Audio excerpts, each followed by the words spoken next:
Hey guys, and welcome back to my home mirror. I hope everyone is doing groovily. Today's video is a very simple one. I am literally just going to be talking you through my cookbook collection. In the last year or so I got really into cooking, and since turning vegetarian things have only become more cooking central.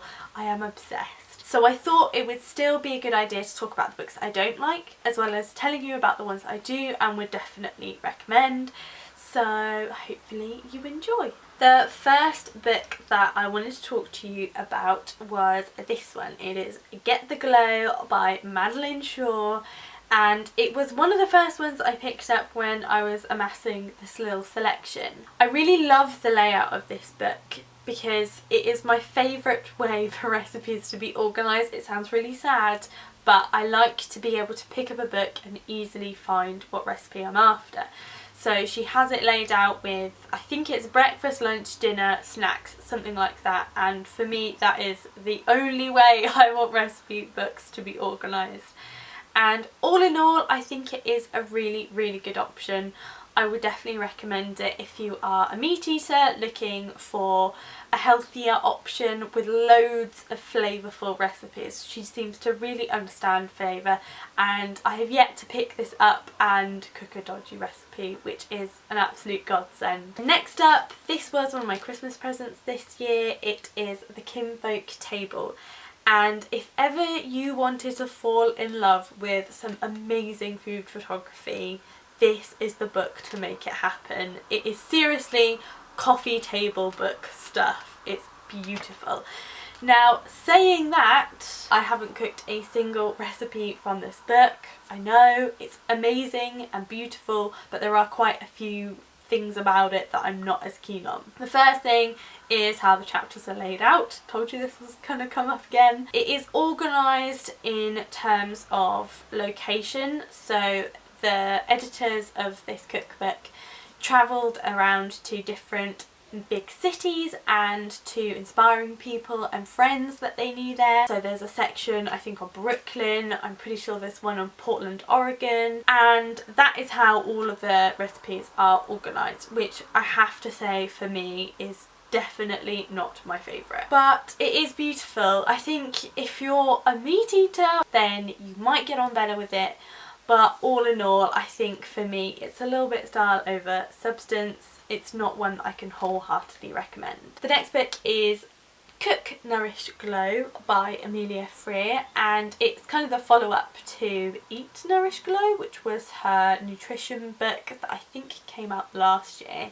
And this is one that again I can't go mad on because I'm a vegetarian, and much like Madeline Shaw, Amelia seems to really like meat dishes. I will say that they look delicious. All of the meat options look absolutely incredible, but it's just not right for me. There is some useful nutritional information, but for my lifestyle, again, this isn't one that I'm super crazy keen on. And then we come to Deliciously Ella. I have both books, so Deliciously Ella is the first one and then Deliciously Ella Every Day is the second. Now, the original book I was almost a bit disappointed by. It is vegan and gluten free, I'm sure everyone knows this, and while there were some really good recipes like the almond butter recipe and a couple of other recipes in this book, I have to say that for the most part it's not one that I love.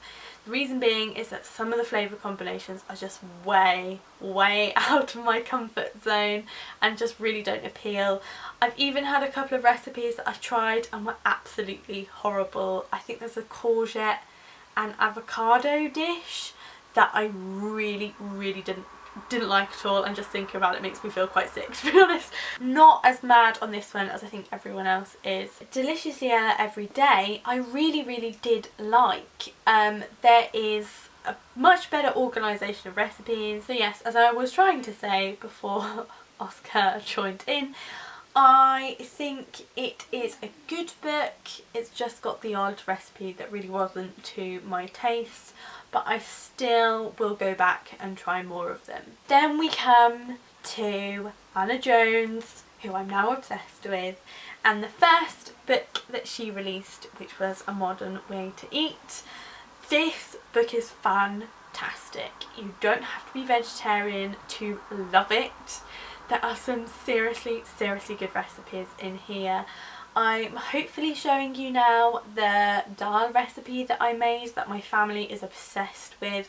My mum said that she could eat it every night of the week, which really made me laugh. There are also some amazing pancake recipes. I tried a vegan pancake recipe by her that was delicious, and I have just been really impressed so far. And last of all, I have Anna Jones's second book, which is A Modern Ways to Cook, and I will be short and sweet in saying that I feel like honestly this one was a little bit of an imitation of the first. There are quite a few recipes that feel kind of samey, and I don't necessarily think this offers as many amazing new refreshing recipes as the first book does.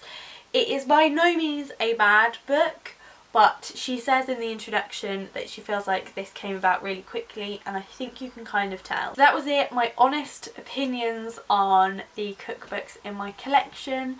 I would of course love to hear of any that you would recommend, and also any blogs that you like for food, because I haven't really dabbled in the whole food blogging world yet. And feel free to follow me on Snapchat and Instagram. My username is by Hamira, and to subscribe, and hopefully I will see you again very soon.